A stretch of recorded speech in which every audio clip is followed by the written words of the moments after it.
बैठक के बाद वीआईपी के जो प्रत्याशी हैं सुमन महासेठ जो हैं वो फ्री हो चुके हैं और उनसे हम बात करते हैं। जिस तरीके से दिन भर पूरी मंथन चला है, रणनीतियां बनी है और रणनीतियों में ये तय हुआ है कि नामांकन से पहले किस तरीके से वीआईपी के जो प्रत्याशी हैं वो अपनी चुनावी तैयारी करेंगे और चुनावी तैयारियों के बीच में अपने सामने के प्रतिद्वंदी को, एनडीए गठबंधन के प्रतिद्वंदी को किस तरीके से मात देंगे या फिर जो भी इनके सामने और प्रतिद्वंदी होगा उसको कैसे मात देंगे, आज इसी पर चर्चा करेंगे और इनसे बात करते हैं। सबसे पहले तो सुमन जी आपको बहुत बहुत बधाई हो। धन्यवाद।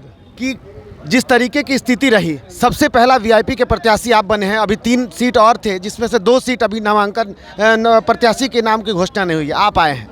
महागठबंधन की तरफ से आना कितनी बड़ी चुनौती है? देखिए, महागठबंधन से आना चुनौती तो नहीं है मेरे लिए बिहार के परिवेश में, क्योंकि जिस प्रकार से हम क्षेत्र से जुड़े रहे और लगातार कार्यकर्ताओं और जनता के संपर्क में रहे और जिस प्रकार से बिहार सरकार ने झंझारपुर की उपेक्षा की, पूरे बिहार में अल्टी पल्टी करने के चक्कर में बिहार को ध्वस्त करने की स्थिति में ला दी है और उनके जो सांसद थे उन्होंने तो और इतना किया कि एक शब्द भी अपने मुंह से 5 साल में कोई विषय को नहीं रख सके। और जब लोग जनता उनसे पूछती है कि आप 5 साल में क्या किए तो रिएक्शन है वो बात करते सरकार जनता भी उनके विरोध में है। तो ये चुनौती मेरे लिए नहीं है, ये चुनौती राज्य सरकार के लिए है कि राज्य सरकार का ये झंझारपुर जो अति पिछड़ा बहुल क्षेत्र है और जिसके बल पर लगातार 18 साल से राज कर रहे हैं और आज ये नीतीश कुमार की ये हिम्मत नहीं है कि यहाँ आकर वो जो है अपने सांसद के लिए वोट मांग सके।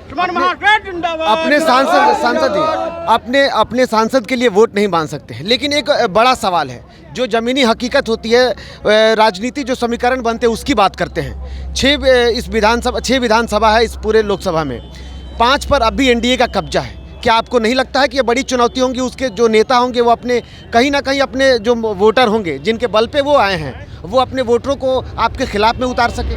सत्ता आना और सत्ता जाना ये किसी सरकार का काम नहीं है, ये जनता के हाथ में होता है। जनता जिसको चाहे सत्ता में पहुंचा सकती है, जनता जिसको चाहे वो सत्ता से उतार सकती है। यहाँ के जनता ने तय कर लिया है कि नीतीश कुमार के को सत्ता से निकालने के लिए हमको बिहार में इंडिया गठबंधन के उम्मीदवार को जिताना ही पड़ेगा। मुद्दा क्या होगा आपका?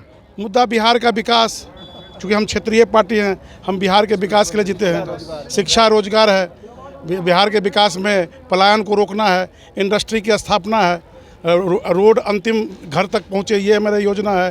जो बाढ़ की समस्या आती है, सरकार हमारी बनेगी तो उसको रोकेगी। 17 महीना में जो हम कर दिखाए नौकरी देने का काम, वो 17 साल में पूर्व की सरकार नहीं कर पाई है।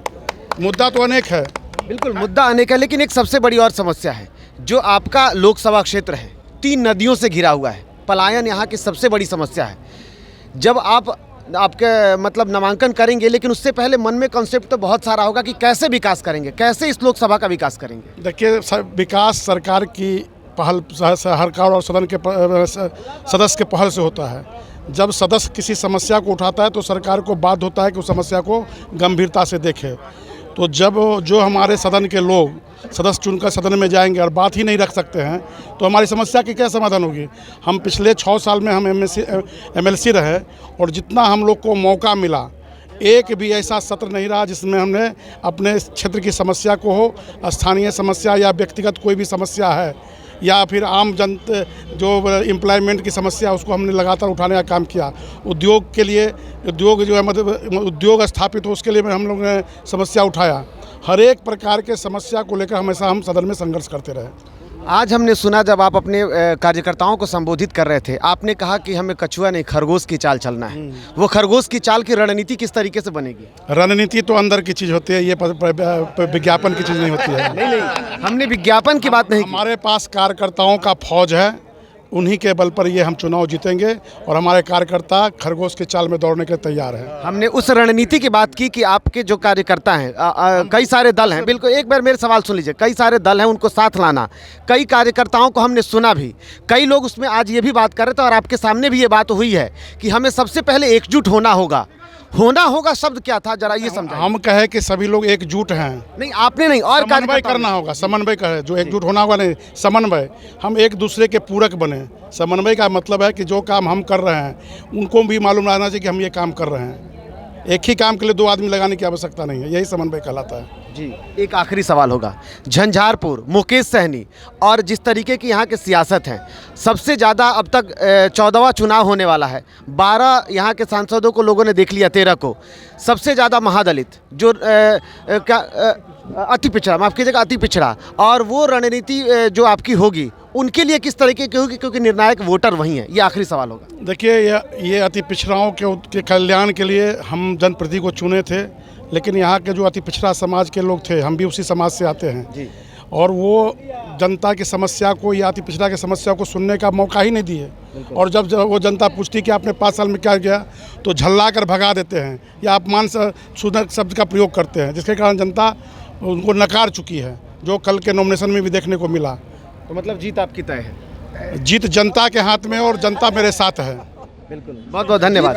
बिल्कुल, देखिए रणनीतियों की हम बात कर रहे थे, बहुत सारे कुछ सेठ जी पूरी तरीके से जो कह रहे हैं कि कार्यकर्ता जो है उनको जिता रहे हैं, और जिस तरीके की तस्वीरें हैं, आपको क्या लगता है? एक तरफ जो वर्तमान के जो सांसद हैं उनका क्षेत्र में नहीं आना, दूसरी तरफ समस्याओं का अंबार।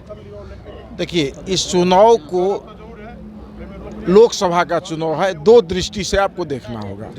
पहला कि देश के अंदर क्या हो रहा है और देश का मूड क्या है।